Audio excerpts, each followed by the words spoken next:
Love to hear it. Looking forward to a lot more goose poop on the way. Right.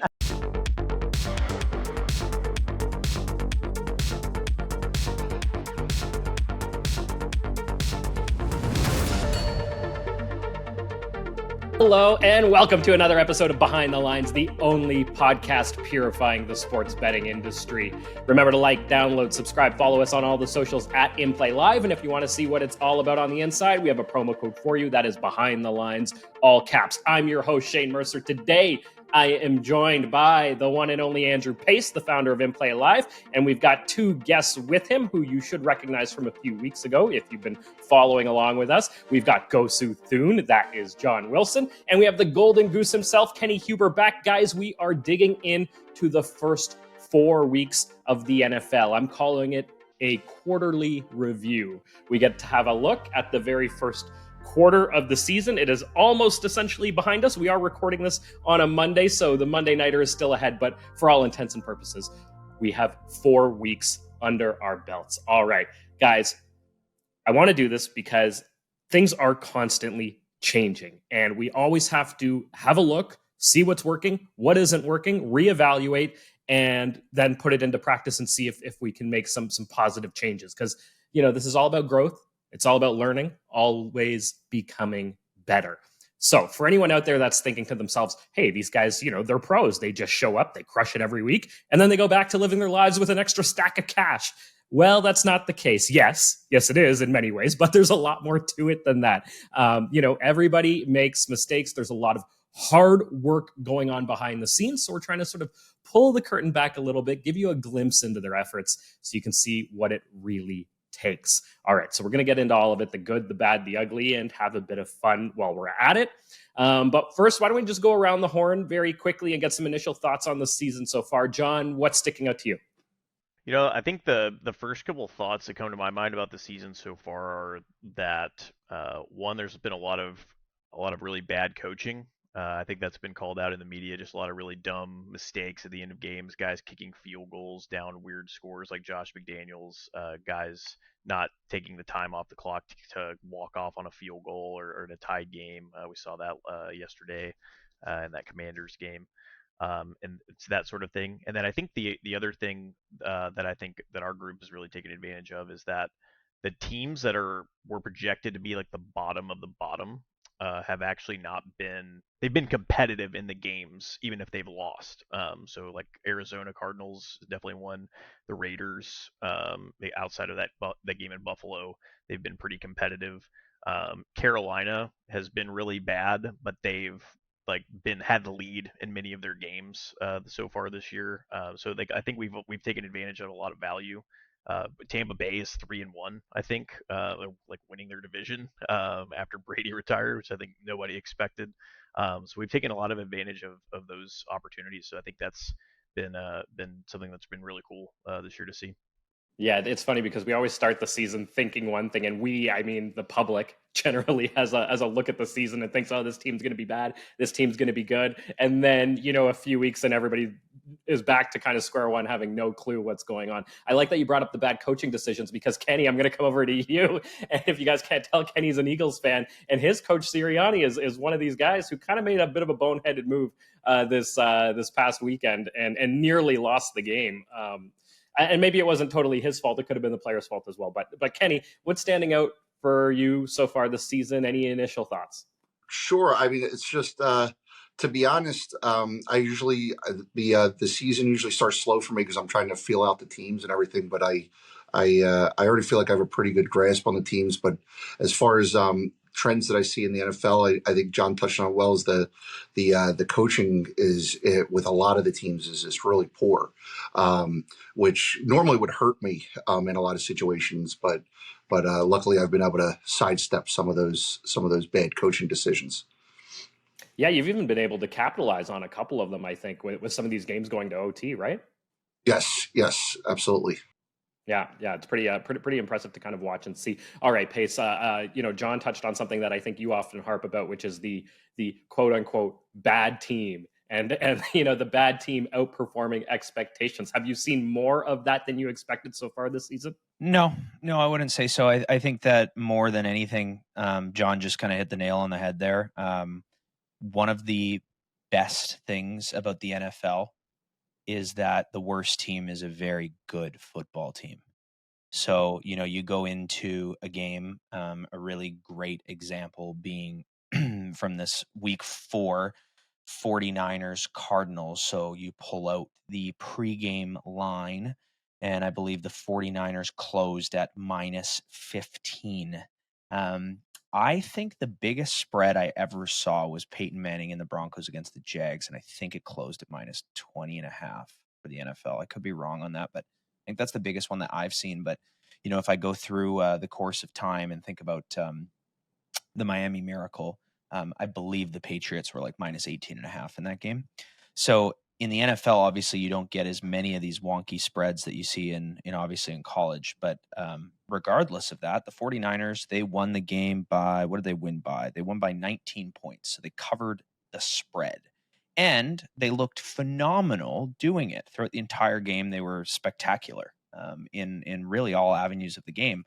But the Arizona Cardinals, as bad teams do, they average 16 points offensively per game, and typically about 17.5 points at the end of the season per game. It's just that 1.5 of those points usually come from special teams or defense.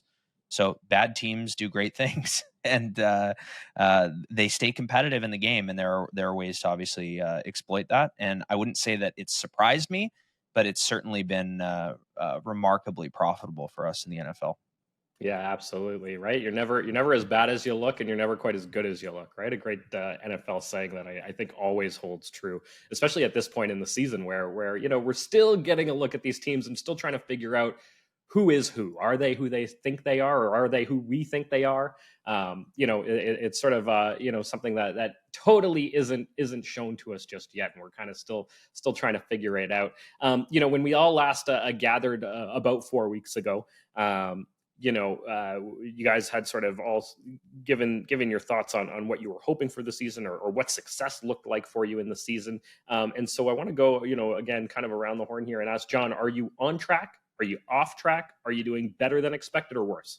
I think I'm on track, and there's some things that I think I'm meeting my expectations of doing well in, and then there's other things that I think I'm a little behind. So from like a modeling standpoint, for some of the stuff I run for like pregame, that hasn't really performed that well this year for me. Like it's definitely below my standards.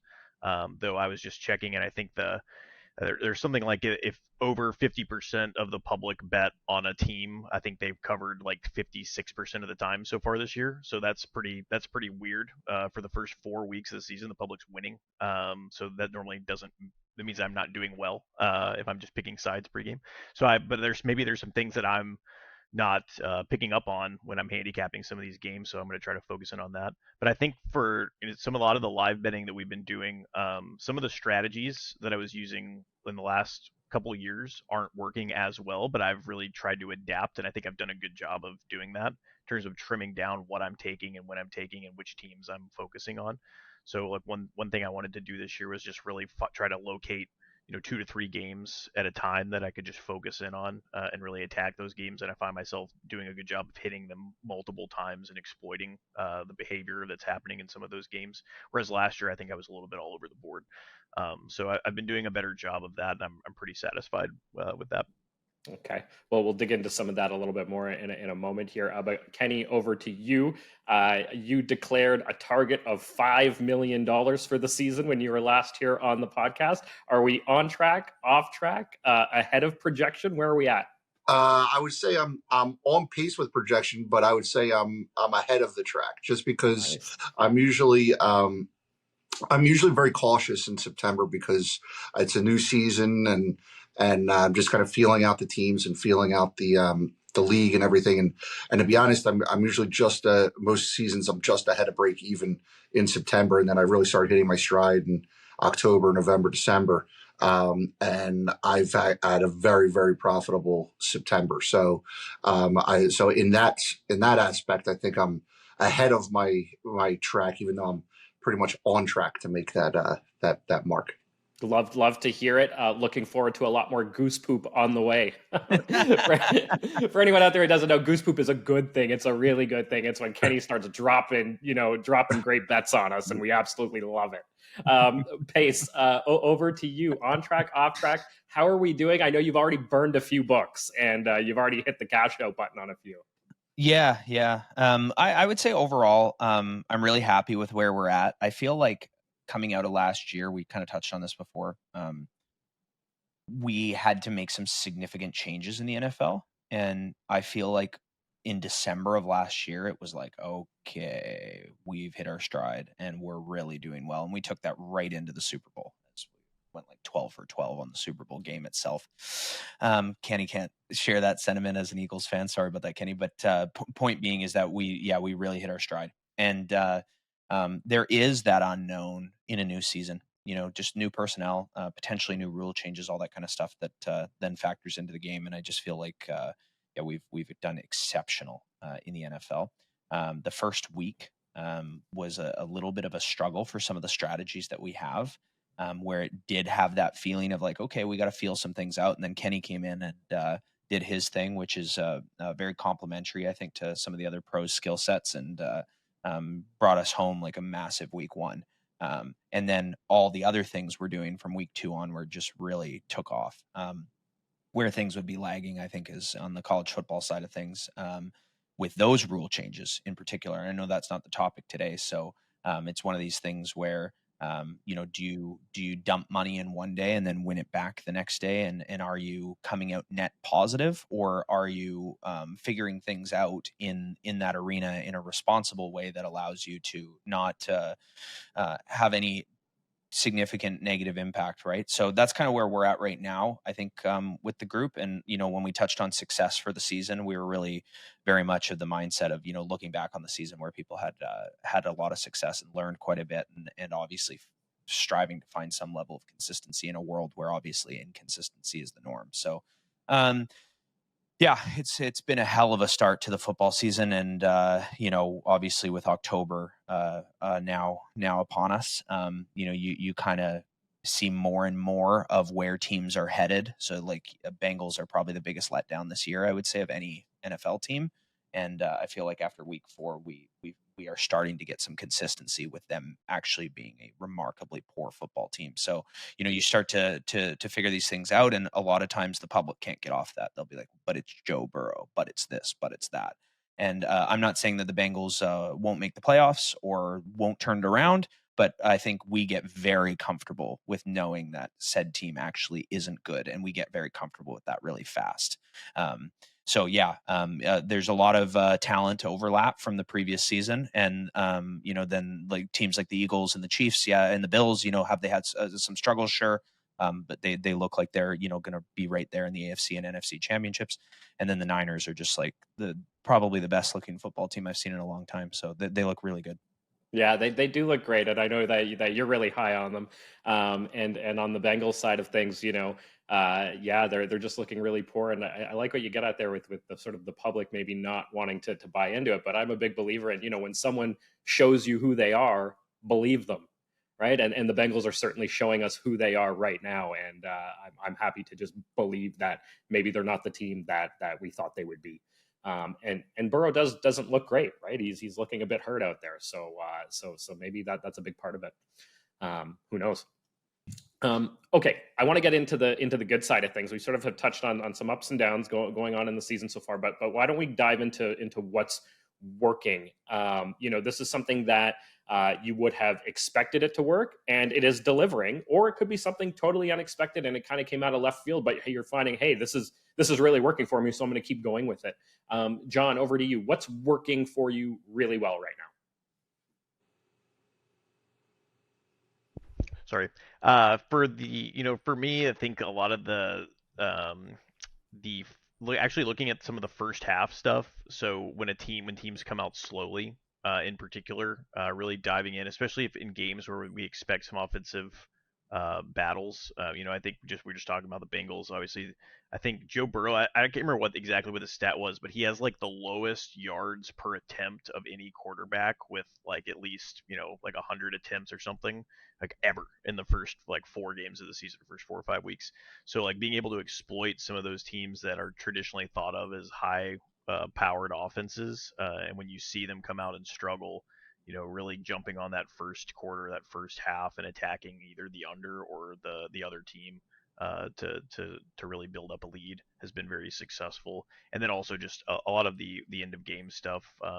We've had a lot of blowouts, I think, in some of these games.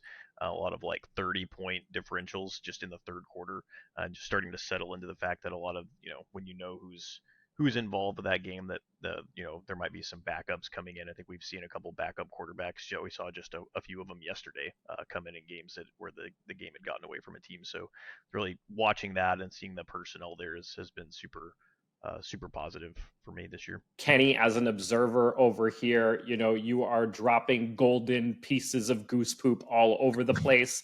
I really appreciate it. But is this the kind of start that you totally expected? And I guess, is there something working for you that maybe goes beyond what we're just seeing? To be honest, I think last year I kind of got wrapped up with a lot of newer strategies that I wasn't exactly an expert at, and I kind of returned to my roots this year, and everything's kind of going as expected and almost better than expected, because like usually, like with some of the strategies, turnovers or things of that nature just aren't part of my calculations, and I just haven't gotten really burnt with that too badly this year. I would say lower than my expected randomness, where I'm right now I feel like I'm exceeding what my expectations, like dramatically.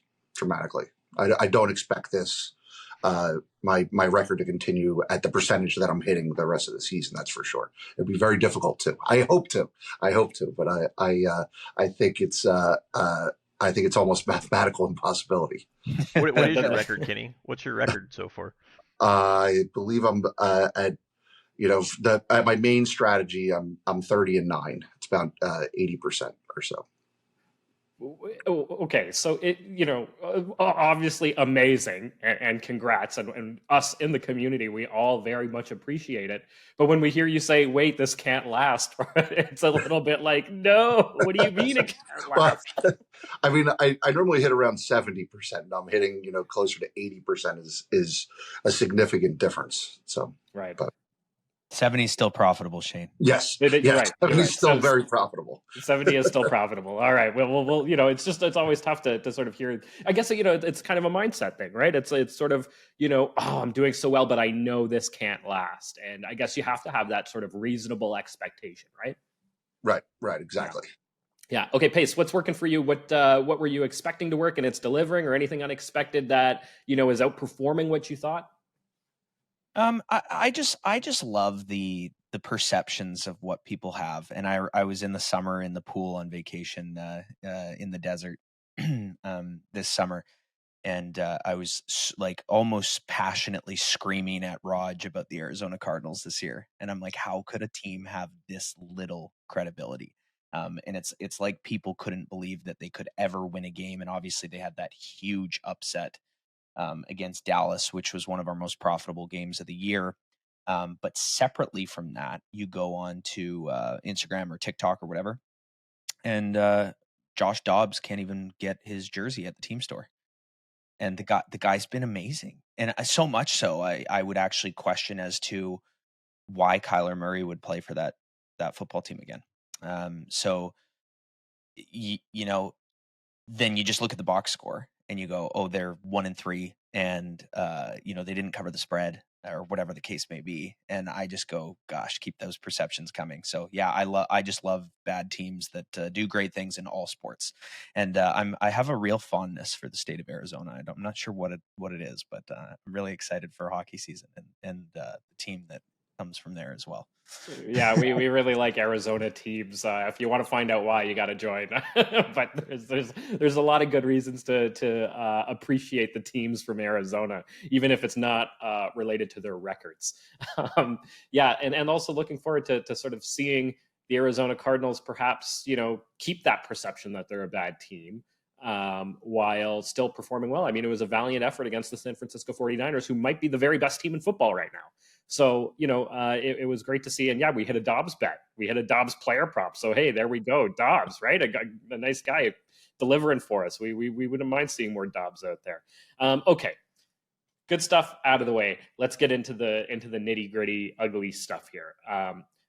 John, when we last spoke, one of your kind of goals for the season was limiting the number of bad bets you make and just reducing the number of overall bad bets. Have you made any bad bets? How's that going? How's that process unfolding for you?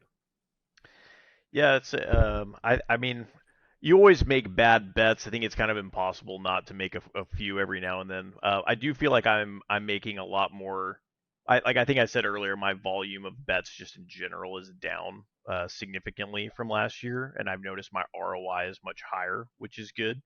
At the end of the day, I really just want my net dollar growth to be like as high as possible. So maybe having a more volume with lower ROI, would actually be closer to that, but it's more stressful and it can cause a variance in the moment with how much money you have in one book versus another, or something, things you want to kind of avoid. But there's a couple bets that I think that I've made recently that maybe weren't very good bets. I joked with the guys yesterday. I bet I think it was 21-14 in the Dolphins game, and I bet Miami team total, first half team total over 20.5, and they promptly went 3 and out like 3 times in a row, even though they looked unstoppable until that point.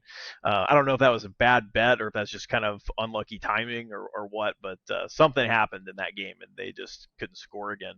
And I had done the same thing the night before in the Washington game in the college space, where I had taken a Washington team total over and they didn't hit it until like the last drive of the fourth quarter. So those are things that normally I don't bet on. Those aren't in my wheelhouse, like taking it over like that. So, maybe I either need to just not make those bets at all and let people who are good at those things help call those bets for me to take, or I need to just write them down or bet $1 on them and track them and then eventually just see where I'm getting those right. If it's something I want to bet, because I want to watch these cool high-scoring games that everybody else seems to enjoy so much, but I find myself losing money when I bet on them because I don't know what to bet, and it's just not something that I'm personally good at. So maybe I will try to start tracking $1 bets and just see how I'm doing, and maybe if there's something I can improve, or maybe I'll again just go back to cutting it out entirely. But I've been doing a pretty good job of not betting those things this year, and that's really helped me a lot. Like I think I've bet 98% unders this year, and that's been I've had a lot of success doing that. Well, that's great to hear. And, being able to kind of recognize, what, maybe this isn't a great bet or this is where I'm going wrong, goes a long way over the course of a season. Kenny, any missteps, misclicks, maybe anything that you think that you could improve upon over the next 4 weeks? To be honest, yeah, I mean, I was a former gambler, and I tend to chase a little bit, and I try to get that out of my system as much as possible, but I always tend to do that. I give an example. On Saturday, I took a Penn State under, and I called it out at 44.5 for everybody to follow me, and then they scored really quickly, and the total jumped up 3 points. I was like, it's an extra field goal to give. Felt a little chasey me betting it, so I didn't. Yeah, I kind of can separate value versus my own bad habits. So I chased it up to 47.5, and I didn't announce it, and it looked like it might have possibly won, and then Penn State does a fake kneel down and throws a bomb into the end zone for a touchdown, and I lost that too. So I'm glad I didn't advise that wager. But it's just I need to get that chasing mentality sometimes out of my system, and that's definitely, I've improved upon it dramatically, because I used to do it with basketball like crazy, and I don't do that anymore, and I've learned my lesson there. Anyway, I have to get rid of some of the bad habits that I've had from years past. Sure, old habits die hard. And for everybody out there listening, I mean, look, this guy's a pro and he still has bad habits he's trying to work on. So, this is a great opportunity for all of you, the listeners, the viewers, to kind of ask yourself, what are my bad habits? And what am I, what could I sort of eliminate to help improve my own ROI and make a little bit more money at this betting thing? Pace, you touched on some mistakes in your primer. For those of you who don't know, every week Pace puts out a Monday primer, which is just great for the community as a whole. He looks back on the previous week, dissects it, evaluates what went right, what went wrong, and helps everybody kind of get on the same page for what we're doing as a community betting on sports. So Pace, you had some mistakes in your primer. Do you want to tell us a little bit about it? Yeah, well, I think Kenny brings up a really good point with respect to, number one, chasing, but also his hit rate with what he's doing so far in the NFL. And when we look at like the ROI or whatever it is that we have for each strategy or each sport, it can justify you to continue down a path and maybe take something in that category that perhaps actually is slightly straying away from the strategy itself, but it's justified by the record or ROI that you have already. So Kenny could easily go, okay, well, this is my hit rate. I'm 30-9. I need to be doing more of this, right? And then all of a sudden, maybe he is still profitable, but he's hitting, closer to the 50% mark, right? So is that a bad thing or a good thing? Well, in my case, we came out firing all guns blazing on player props. Arguably the highest ROI that we had in the NFL through the first 3 weeks.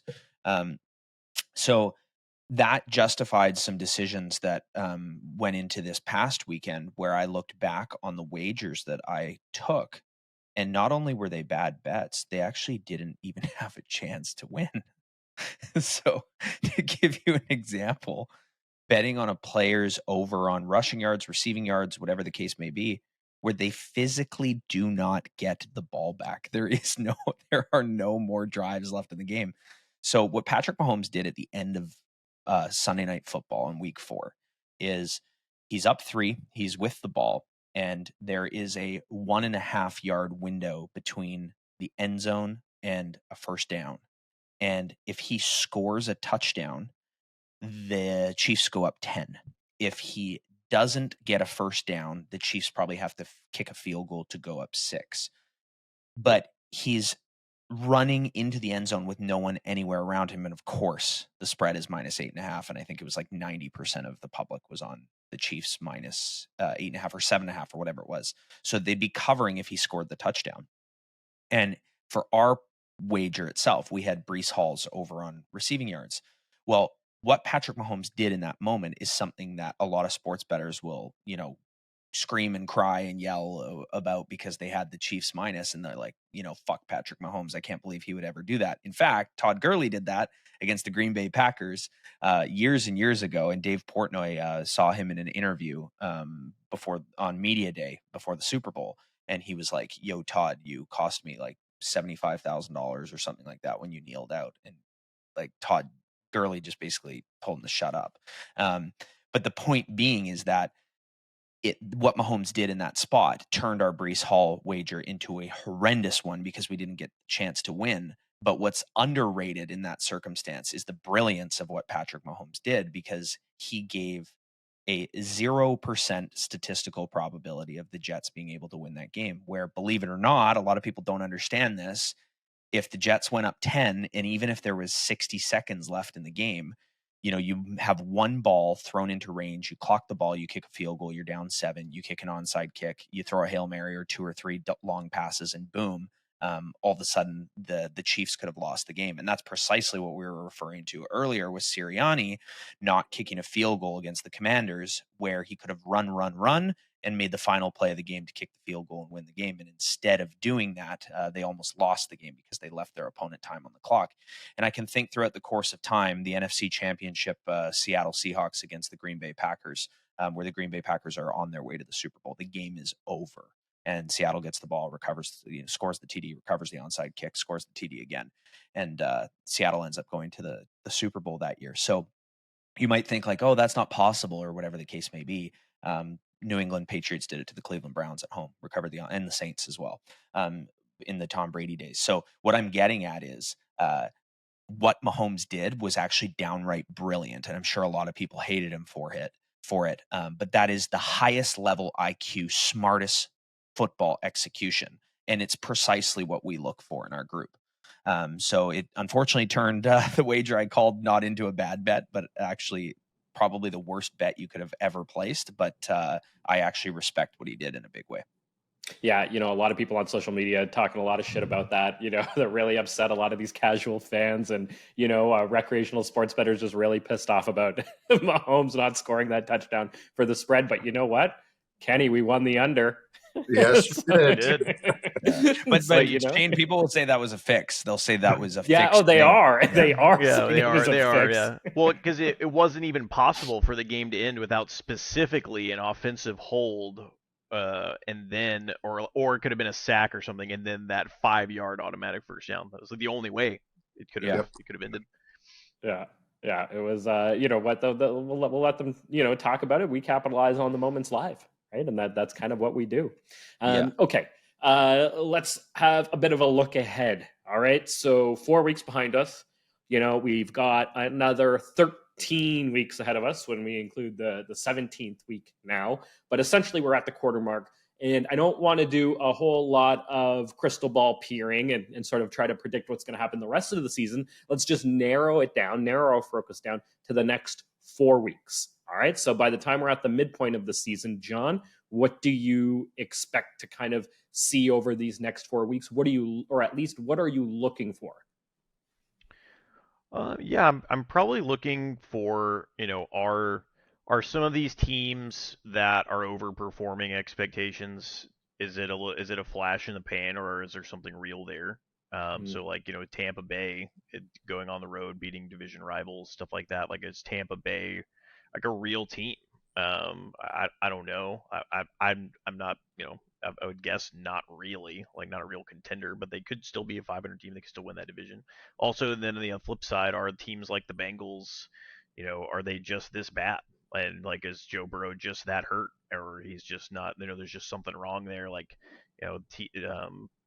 that's really what I look for over the next 4 weeks, because I think and we talked about this, I believe the last time we were on, was the lack of anyone playing in the preseason anymore for a lot of these teams. It takes like a week or two for a lot of these guys to just get going. And maybe some of the slow starts are due to that, or some of the hot starts are due to the fact that a lot of these guys on some of these bad teams were just playing. So maybe let's see how everything's kind of even out over the next 4 weeks, and you can kind of just start to cross some teams off and then narrow your list down of like who the real contenders are. And that's kind of that's always what I look for, going into the November, December timeframe. Okay, so are the Bengals as bad as they appear, or can they get right? And then the other one is Tampa Bay. Are they the best in the division? And I guess we will see how it unfolds. But, I feel like that division's totally up for grabs. Atlanta playing surprisingly well, and New Orleans strong. It feels like the only thing that out of that division is Carolina is just not that great. And I mean, Baker Mayfield may be the best quarterback in that division. Which is unfortunate, but that might be true. Says a lot. That says a lot. Okay, Kenny, what are you looking for over the next 4 weeks? What do you expect to see, or what are you sort of hoping will reveal itself? Well, a lot of my strategies definitely revolve around coaching staff. So I basically try to study coaching tendencies and things like that. Andy Reid's always been historically really aggressive, so it was really good to see the way he ended that game last night. It was actually really masterful. John's like, oh, well, the game could end now. And I'd be honest, I was like, that'd be really difficult at that point for the game to end. And it, I mean, they killed over 4 minutes with 3 timeouts and a 2-minute warning with only 35 yards to work with. That was really a masterful way that the Chiefs ended that game last night. But yeah, like I love to see things like that, because that kind of, ups Andy Reid's stock with me tremendously when for what I do. So it's so that was I was really comforted, because he's a tendency, not as much as like Sirianni, but he's sometimes aggressive with throwing bombs and things like that with leads at the end of the game. So that was really good to see. Okay, so Andy Reid value up, Will Yeah. that value hold is the question, right? And then Yes. Kenny will be watching for that. Okay. And And the that's a opposite team. is Yeah, also go ahead, true. John. Sorry, the opposite is also true, right? So Brandon Staley once again goes for it on 4th down on his own side of the field, up 7, instead of punting and making the rookie quarterback make his first start on the road drive 90 yards to tie the game. Yeah. So Yeah. the opposite is also true. Yes. Yeah. There And was didn't learn anything from the week before. Like, No. Yep. It was the same stupid decision on repeat. And he got bailed. But I mean, the unfortunate thing is he ends up getting bailed out with the interception on the goal line. Mm-hmm. Exactly. So nobody's really grilling him about the bad decision, Yep. in the post game press conference, right? Yep. Exactly. Yeah. Which only kind of means perhaps he'll do it again. Maybe we can expect to see another boneheaded move from that guy. Okay, Pace, what are you looking for over the next 4 weeks? What are you sort of, mining for? Yeah, I think just keep sharpening the axe. Not making player prop bets that have no statistical chance of winning would be a good first step. But just continuing to have fun and having a great season and working with these guys on continuing to improve all facets and avenues of what it is that we're doing. But honestly, getting revved up for hockey season here. It starts next week, so. Looking at the NHL and going, okay, where did we struggle last year? What can we improve this coming into this season? And obviously the massive changes that are occurring there. So lots of coaching changes in the NHL this year, which we've got all documented and ready to go. And excited, really excited for it. I think Kenny and I are going to be in Vegas for Monday Night Football, Raiders, Packers this next week. And we'll be checking out that Golden Knights home opener, I think, for the ring ceremony. So really excited for hockey, and then obviously in the college football stuff with these rule changes coming out just so hot. Thinking that there was a lot more parallels with the NFL than typically there were, and now realizing that maybe that isn't the case. So trying to adjust to that, obviously, on an ongoing basis. But just enjoying the journey. That's what it's all about. But also, I should just say, guys, we are a company that is called inplayLIVE, and that is derived from betting live. But there's a pro that works with us that hopefully will be able to get an opportunity to come on this show in the near future. But he only bets pregame. He bets live with us, but his calls are only pregame. So in September, he made 94 calls and returned 18 units of profit, which is just remarkable. If you were to put that success throughout the entire NFL season, and this is both college football and NFL, 18 units throughout the first month. So when you say, what are you looking for? I might start throwing a few of these pregame wagers down, but I do like not even knowing who's playing. Like sometimes I'll literally flick on the TV and be like, oh, it's the Seahawks playing, because I literally didn't even know, because I don't want any bias heading into the game. But if anyone wants to tail those wagers, he calls them inside of our upgraded tier, which is referred to as inplayLIVE Pro. And it's really nice for people that have like families and things like that, where they can do a bit of a plug and play, potentially on a day where maybe they have some sort of commitment and they aren't able to actually wager live. So really cool addition to, I think, the inplayLIVE product as a whole, being able to succeed in as many arenas as you possibly can. While the edge might not be as great as live long-term, an edge is an edge. So really cool to see that. And hopefully, obviously, the success in that arena can continue. Yeah, Schroeder, what a guy, just crushing it on pregame. And you're absolutely right, Pace. We are trying to get him on the show. I've been in touch with him going back and forth. So Schroeder, if you're listening, let's work it out, buddy. Let's get you here on the show. You're coming. And on top of that, too, Pace, you touched on a few other things. Hockey is just around the corner, and we will be having a hockey show coming out for all of you. I'm really looking forward to that. And locking down some excellent pros for that show to come on and talk hockey. After that, we've got the NBA coming. So, October is here. What an amazing month. And geez, just after NBA comes out, then it's my new personal favorite, college basketball. So we've got a whole lineup of shows coming out for all of you out there. And then, of course, guys, we have to reassemble at the halfway point. And Kenny and John, you guys got to come back. You guys down? Sure.